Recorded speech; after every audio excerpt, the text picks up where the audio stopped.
welcome to another episode of our YouTube channel.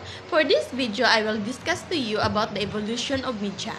I will explain the discovery in every ages from pre-industrial to our present time. The four ages of media evolution are pre-industrial age, industrial age, electronic age, and information age. So let's start with the first evolution, the pre-industrial age.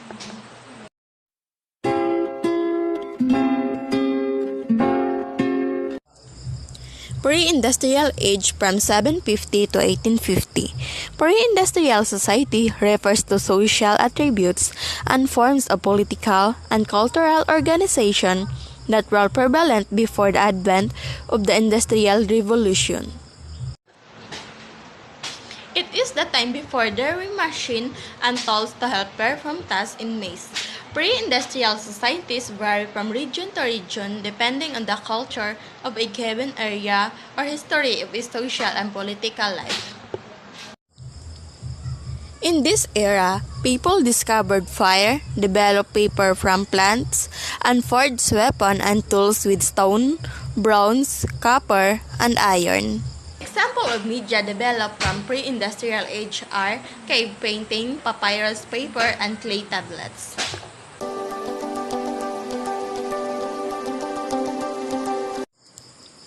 Cave painting around 35,000 BC, also known as parietal art, are painted drawing on cave wall or ceiling.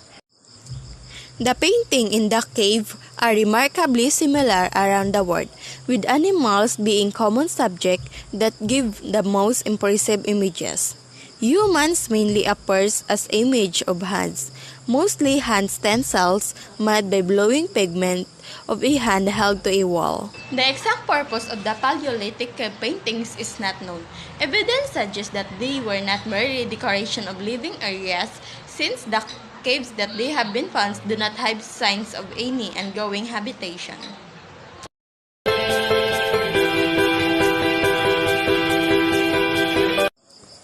Papyrus paper around 2500 BC is a material similar to teak paper that was used in ancient times as writing surface. It was made from the pith of papyrus plant. It can also be referred to a document written on a sheet of such materials, joined together side by side and rolled up into a scroll, an early form of a book.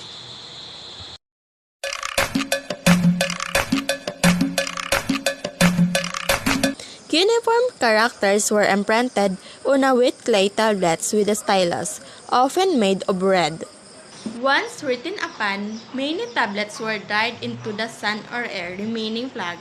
Later, these unfired clay tablets could be soaked in water and recycled into a new clean tablets, while other tablets, once done written, were fried into a hot kilns, making them hard and durable. So we're done with the first age of media, the pre-industrial age. Now, I will discuss the second media evolution, the industrial age.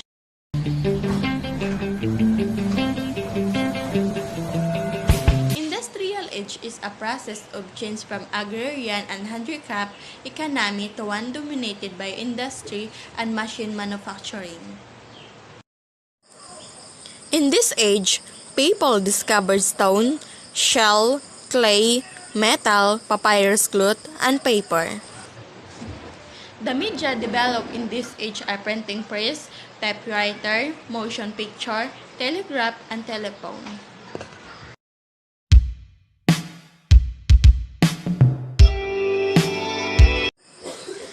Printing press around 19th century. It is a technique for printing text, images, or patterns used widely as a method of printing on textile and later on paper. Mostly, European uses the technique for printing images on paper are covered by the art term woodcut, except for the black books produced mainly in the 15th century.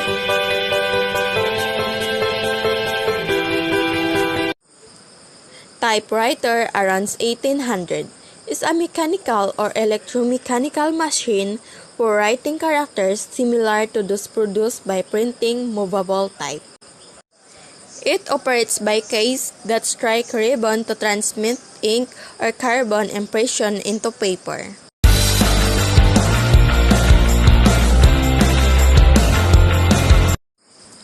Motion pictures around 1890s to 1926. It is also called a movie picture, a series of still photographs on films projected in rapid succession into a screen means of light. Because of the optical phenomenon known as persistence of vision, this gives the illusion of actual, smooth, and continuous movement.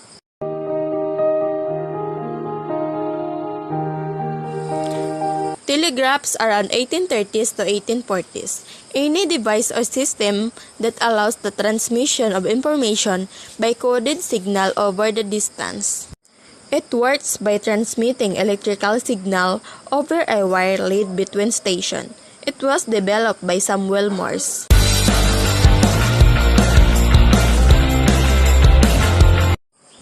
Telephone around 1976. It is a telecommunication device that permits users to conduct conversation when they are far apart to be heard directly. The telephone was invented by Alexander Graham Bell. It converts human voice into electronic signal transmitted via cables and other communication channel to another telephone, which produce the sound of receiving user.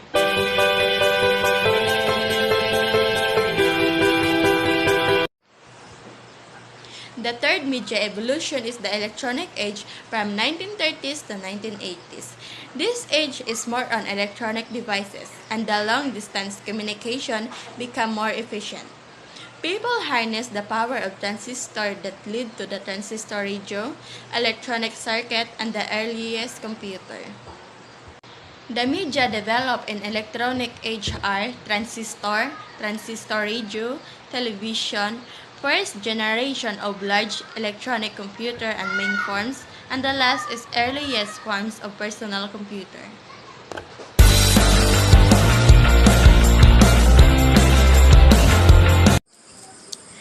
Transistor around 1930. The transistors used in electronic age, and it led to a creation of other media too.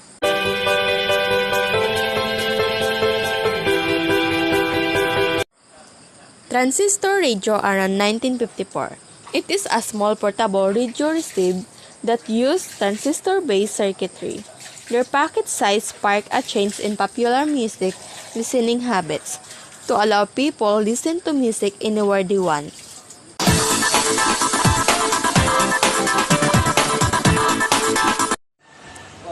Television in 1941 is a machine with a screen. It receives broadcast signals and turns them into a picture and sound. Television is a must for entertainment, education, news, politics, gossip, and advertising.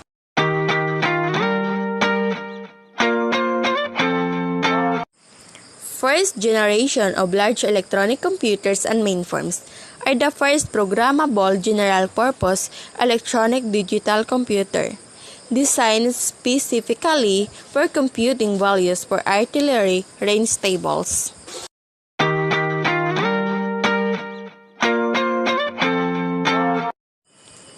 Earliest form of personal computer is an multi-purpose computer whose size, capabilities, and price make it feasible for individual use. It is intended to be operated directly by an end user rather than by a computer expert or technician.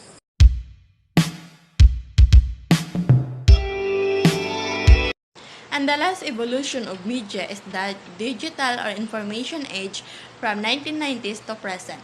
The internet is one of the ways for faster communication and creation of the social network. Moreover, the voice, image, the sound, and the data are digitalized. We are now living in the information age. In this era, the media developed is blog, social network, and smartphone.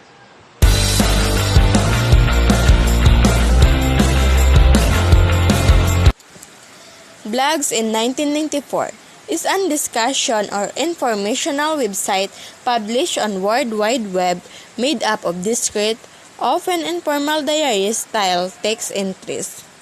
Blogs are not just to share thoughts, feelings, opinions, or experience, but also promotes business of many companies.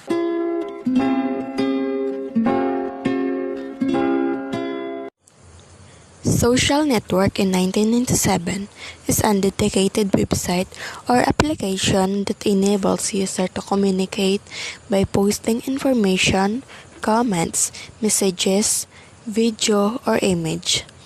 Social network can make communication even more fun and enjoyable to people.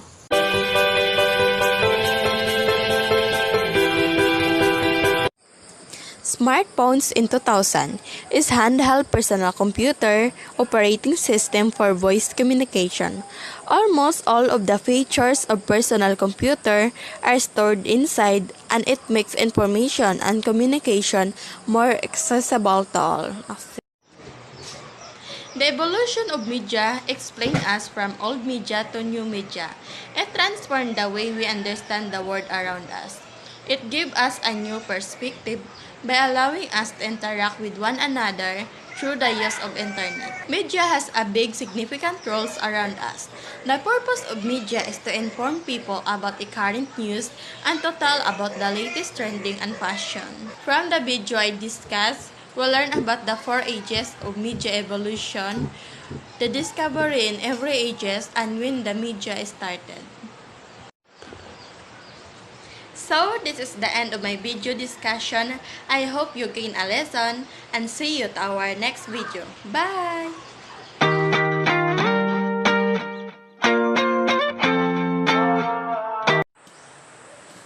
Good day everyone, and now I will discuss the important discovery of in every age of media evolution. Why is media so important? All media have their importance and usefulness. The media serve to keep us informed of current issues and the development of a better society through an informed public opinion. The beginning of human communication dates back to ancient cave paintings, drawn maps, and writing.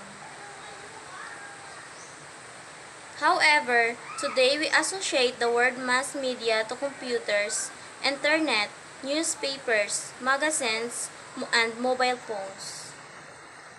Over time, the mass media has evolved and the reaction of society and accessibility to them. Earliest forms of writing, papyrus, appeared in Egypt and its age is unknown. Roll originated in China in the year 123 AC.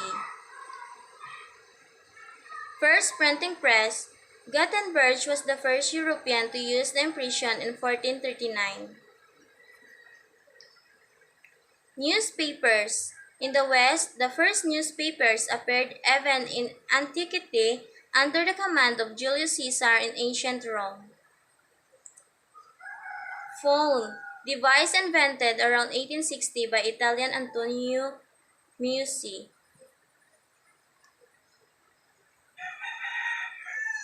Radio was invented by the German Heinrich Hertz in 1888. Television. The first semi-mechanical analog television was shown in London in February 1924 and later moving images in October 1925. The color television came in 1954. Computer. The first electromechanical computer built by Konrad Zuse in 1910 to 1995. The origin of the global communications network, as it is also known, was in the military. There are 4 ages of evolution of media. First is pre-industrial age, second is industrial age, third is electronic age, and fourth is new or information age. And now first I will discuss the pre-industrial age. People discovered fire, developed paper from plants, and forged weapons and tools with stone, bronze, copper, and iron. Example forms of media in pre-industrial age: cave paintings, clay tablets in Mesopotamia, papyrus in Egypt, Acta Journa in Rome, Libao in China, codex in Mayan region, printing press using wood blocks. Here are the here is are the picture of pre-industrial age. Acta Journa in Rome, cave paintings, clay tablets in Mesopotamia, papyrus in Egypt, codex in Mayan region, telegraph, printing press using wood blocks. And the second is industrial age. People use the power of steam, develop machine tools, establish iron production, and the manufacturing of various products including books through the printing press. Example forms of media in industrial age: printing press for mass production, newspaper, the London Gazette, typewriter, telephone, motion picture photography or projection, commercial motion pictures, motion picture with sound, telegraph, and punch cards. Here are the picture in industrial age: telephone, typewriter, printing press for mass production, motion pictures. And the third is electronic age. The invention of the transistor ushered in the electronic age. People harness the power of transistors that lead to the transistor radio, electronic circuits, and the early computers. In this age, long-distance communication became more efficient. New age.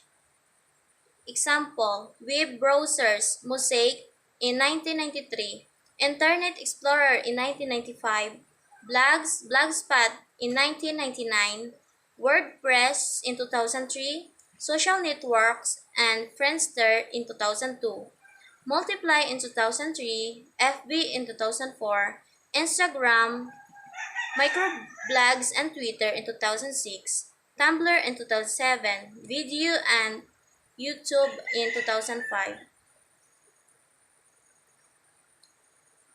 Augmented reality, virtual reality, video chat, Skype in 2003, search engines and Google in 1996, Yahoo in 1995, portable computers and laptops in 1980, netbooks in 2008, and tablets in 1993. Smartphones, wearable technology, and cloud and big data. Here are the picture in new age: portable laptop, tablet, Mosaic, Friendster,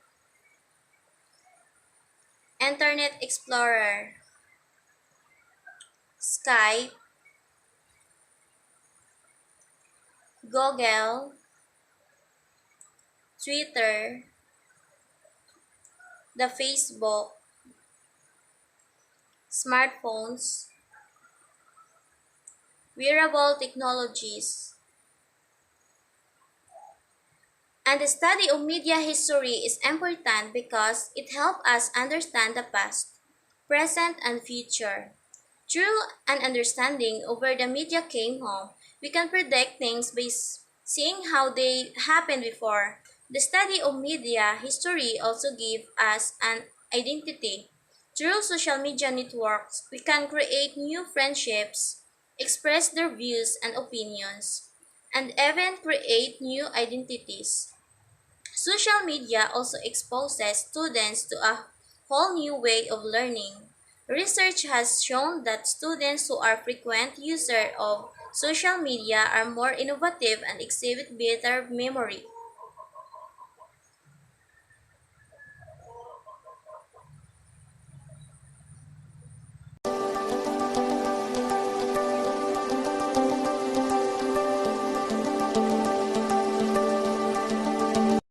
A wonderful day to everyone. As we all know, media had always been a great piece in our society, and as what things are made of, there will always be evolution and history. Like the evolution of media, discussed in the video is the different category of medium age. Wherein, first is the pre-industrial age, which communication were practiced through carving, writing, and drawing.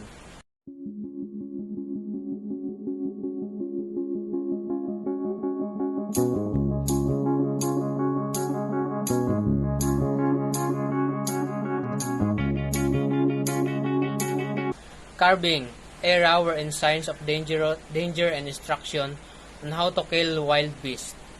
Moreover, a record of history and culture, while papyrus paper in that era is a cheap writing medium in ancient Egypt. Clay tablets were used as writing medium, usually in cuneiform characters, were imprinted on a wet clay tablet with a stylus.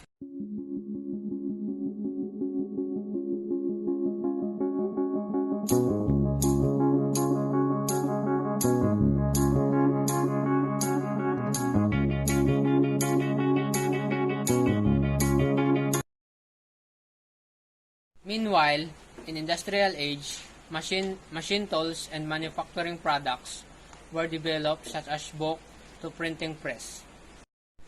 This age also has the widespread and dissemination of information. The printing press is the age allows the production of books and all other printed materials. Typewriter allows recording, text, and telegraph were in long-distance communication around 1830s to 1840s, which has electrical signals over a wire that also has code called the Morse code. Telephone also were made this time, which are a very expensive way of communicating before that offers immediate communication. It allows a real-time conversation that is much easier and faster way of communication.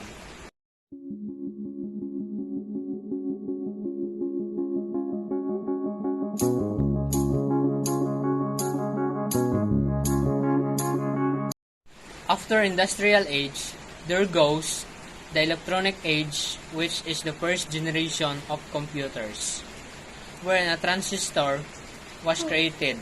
It is a semiconductor devices used to amplify or switch electronical signals and electrical power. On that time, radio, television, and personal computer were created. As of the last category is the information age, which is characterized as a massive influence of internet. And this happened to be experienced by us in the present.